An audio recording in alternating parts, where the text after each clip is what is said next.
Hello, welcome back to my channel ways world. మంచి రెసిపీలు చూడాలంటే నా ఛానల్ని సబ్స్క్రైబ్ చేసుకోండి. వంకాయ బిర్యానీ చాలా టేస్ట్గా ఉంటుంది, తప్పకుండా చేసుకోండి. ఈరోజు 4 పెద్ద సైజు వంకాయలు తీసుకోండి, 4 పచ్చిమిరపకాయలు, చిన్న సైజు ఎర్రగడ్డలు 3 తీసుకోండి, చెక్క మొగ్గ లవంగ యాలకులు, అల్లం వెల్లుల్లి పేస్టు, కొత్తిమీర, పుదీనా తీసుకోండి. 1 గెంటి నూనె, 1 గెంటి నెయ్యి తీసుకోండి. రాతి పువ్వు, షాజీరా 2 స్పూన్లు తీసుకోండి. అల్లం వెల్లుల్లి పేస్ట్లోనే చెక్క మొగ్గ లవంగ యాలకులు వేసి రుబ్బి పక్కన పెట్టుకోండి. బియ్యం కూడా మీరు కడిగి నానబెట్టుకొని అందులో నీళ్లు వంపేసి పక్కన పెట్టుకోండి. ఈ కొత్తిమీర పుదీనా కూడా 1 పిడికెడు చాలండి. ముందుగా స్టవ్ వెలిగించి మనము కుక్కర్ పెట్టుకోండి. ఆ కుక్కర్ కూడా 3 లీటర్ కుక్కర్ కాకుండా 5 లీటర్లు కుక్కర్ పెట్టుకోండి. కరెక్ట్గా 3 గ్లాసులకి బాగా పై దాకా వస్తుంది. చూడు, ఈ స్టవ్ మంట కూడా మీడియంలో పెట్టుకోండి.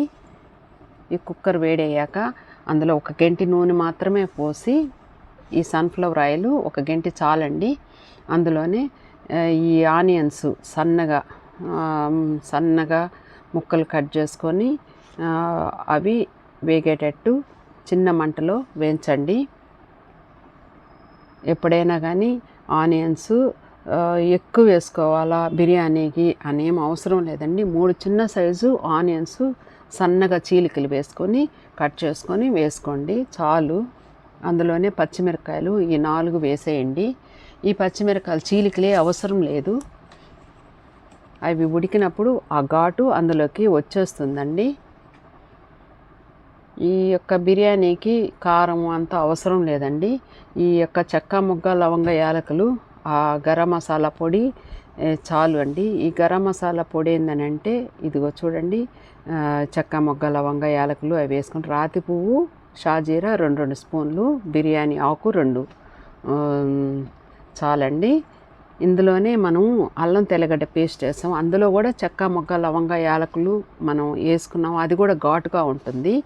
2 పెద్ద సైజు గంటి నిండా ఈ అల్లం వెల్లుల్లి పేస్టు ఇందులో వేసేస్తే ఆ ఘాటు ఈ బిర్యానీకి సరిపోతుందండి. చూడండి, ఈ మగ్గాయి చూడండి చాలు. ఈ ఎర్రగడ్డలు ఈ మాత్రం వేగితే చాలండి.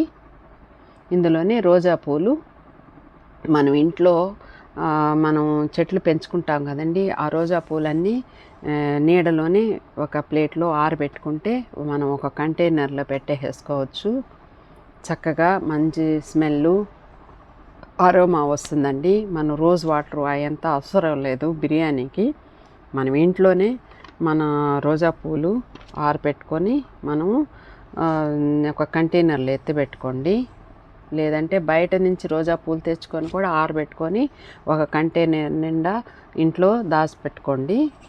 అవి చాలా టేస్ట్గా ఉంటాయి. చూడండి, 2 పెద్ద గంటెలు స్పూన్లు ఈ బిర్యానీకి అల్లం వెల్లుల్లి పేస్టు సరిపోతుంది.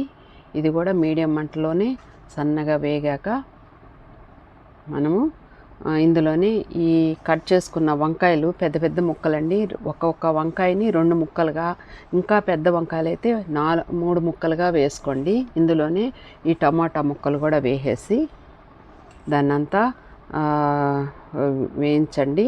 కొంచెం దూరగా మనము ఎక్కువసేపు మనము మనం వంకాయని ఎక్కువగా వేయించబడలేదు, మీడియంగా కొంచెం వాడితే చాలండి. వంకాయ ఎక్కువ వాడి మగ్గిపోయాయనుకో ఆ బిర్యానీలో అంతా కలిసిపోతుందండి, అంత అవసరం లేదు. మనము మీడియంగా వేయించాలి వంకాయని, కొంచెం మగ్గితే చాలండి వంకాయ. ఇందులోనే మనము కడిగి పెట్టుకున్న బియ్యాన్ని మనము అందులోనే వేసి మనం ఆ బియ్యం కూడా ఇందులో మసాలాలు కలిసేటట్టు అంతా కలపాలండి. చూడండి, ఈ బియ్యం కూడా ఆరిపోయినాయి చాలు. కడిగి నానబెట్టుకొని ఆరబెట్టుకున్నాము. ఈ బియ్యం కూడా ఎక్కువసేపు మనము నానబడలేదండి, కడిగి వెంటనే నీళ్లు వంపేసి పక్కన పెట్టుకోవాలి. ఈ మసాలాలంతా ఈ బియ్యంకి ఈ కూరగాయలకి కలపండి. ఇందులోనే మనము 3 గ్లాసులు బియ్యం తీసుకున్నాం కదండి, 3 గ్లాసుల బియ్యానికి 4.5 గ్లాసు నీళ్లు చాలు, కరెక్ట్గా సరిపోతుంది. అంటే 1 గ్లాస్ బియ్యానికి 1.5 గ్లాసు వాటర్ చాలండి. ఆ విధంగా 3 గ్లాసులకి 4.5 గ్లాసు వాటరు మనం పోస్తే చాలండి. ఇందులోనే సాల్ట్ కరెక్ట్గా వేసుకోండి. వంకాయకి కరెక్ట్గా సాల్ట్ సరిపోవాలండి, లేకపోతే టేస్ట్ ఉండదు. చూసుకోండి. ఎంత కలిపేసిన తర్వాత మనం 1 గంటి నెయ్యి తీసుకొని అందులో కలిపేసేయండి. 1 గంటి నూనె చాలు, 1 గంటి నెయ్యి చాలండి ఈ బిర్యానీకి.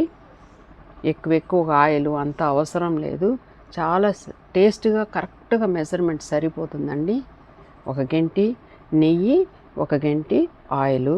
చూడండి, ఇది ఇప్పుడు దీన్ని మూత పెట్టేసి ఒకే ఒక విజల్ వచ్చేదాకా మనం స్టవ్ మీద ఉడకబెట్టుకొని అది చల్లారిపోయిన తర్వాత మూత తీసేసిన తర్వాత చూడండి ఎంత బాగా వచ్చేసిందో. దీన్ని మనం హాట్ బాక్స్లో వేసేసుకోండి, వెంటనే దాంట్లోనే ఉంచొద్దు. తర్వాత ఒక ప్లేట్కి సర్వ్ చేసుకోండి. మనం గోంగూర ఇది పెరుగు పచ్చడి వేసుకొని తినండి, చాలా టేస్ట్గా ఉంటుంది. నా రెసిపీ నచ్చితే మీరు లైక్ చేయండి, షేర్ చేయండి. Thanks for watching.